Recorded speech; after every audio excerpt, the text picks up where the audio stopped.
Hello, freak bitches. You're on a podcast called The Legion of Skanks. Could that be introduced in a presidential debate, and then I have to go, yes, that was my show? Yes, but you would do it just like that, and everybody would start laughing. We're realizing that this... What if I just do it like a politician? I'd be like, I repudiated that show years ago. I no longer associate with Big J. Okerson. Dude, speaking of which, they put Weiner in the pokey today. 21 months in jail for sexting, I believe it was a 15-year-old. Well, look, that guy single-handedly probably changed America. Yeah. I don't think he really did. He changed it through dick pics. Which, how else were you going to change America in 2017? They wrote Anthony Weiner gets hard time. Is that the Post? That Post is hilarious. Whoever writes for the Post, goddamn, they have some fucking great headlines. Anthony Weiner gets hard time. Oh, you know what's horrible is before all this happened, he was fantastic. That guy could have been the president. He had that politician-y thing. I mean, he was like for a young politician on the fast track. Yeah. But I really do think Hillary Clinton, I just think it was such a close race that any little thing probably could have made the difference. So you could blame any number of factors.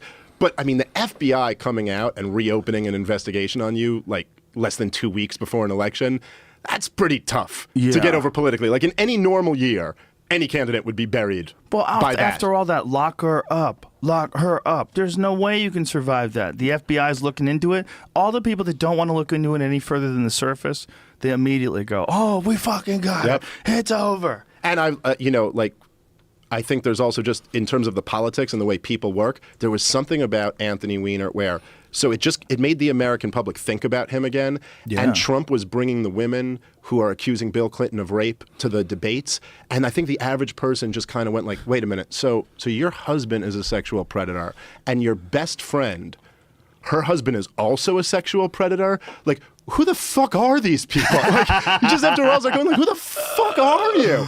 Who is that the story for? Yeah, well, that's one of the things that got me about Fox News. Because Fox News has always been the voice of conservative America on television, right? The staunch voice of conservative America. But yet, all this sex stuff comes out, like the Bill O'Reilly tapes where he was calling up his whoever the girl was and saying crazy shit with a loofah sponge. Remember all that? Yeah, I read about it. It was crazy, but they had recordings of it. And then it was, all the women that accused him of sexual harassment and sexual harassment with other people. And then other people are sending dick pics and like, whoa, you guys are freaks. And what was really crazy about it was that, so Roger Ailes, who's the head of the network, he went down first for sexual harassment. And then as soon as he was down, like a whole bunch of other people started going down. And then you really start wondering like, oh, shit, like was it just like, new guy isn't letting us sexually harass anymore. What's going on? What's going on with this jerk off? Well, I think it was just there was a culture that they could get away with before the internet, where they were the bosses and the women were the underlings, and they all felt, I'm sure there's probably a lot of dynamics playing there, right? There's a power situation. The man, the guy who's the boss is in position. And then there's also women that are attracted to power figures. And then there's also this conservative, like really repressed environment, which always leads to freak shit. It always does. Yeah. When you have like people buttoned down, they always lead to freak shit. They have to find a way out. That pressure's got to go. Yeah, you're right. I always say to people, if you're in New York City, if you go to a bar in the financial district, like right after work, it's a really crazy scene. Something interesting, like the exact dynamic you're talking about, where it's these people who are all day working in this crazy like that, and then like the ties are loosened, and it's this like the girls are drinking and they take their shoes off at the bar. And you're like, whoa! People are getting slapped on the ass. Like crazy shit is going on that you wouldn't think your banker, the guy who runs your retirement account. You know why? Because like we were talking about before, before the podcast started, with like these ancient reward systems. There's an ancient reward system for plundering. I really believe that. I think these guys feel like they're goddamn pirates, like they're plundering. Yeah, that makes sense. They're part of the financial market, and then they're doing shots.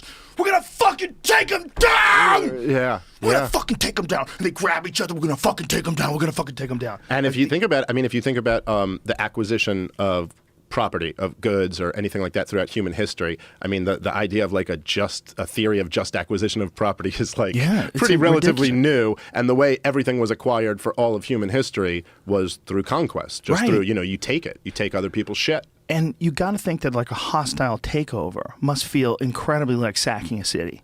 Like, look at these guys. Oh, that's from Wall Street. From, what's his name? What wasn't Wall Street? What the fuck was this called? Wolf of Wall Street.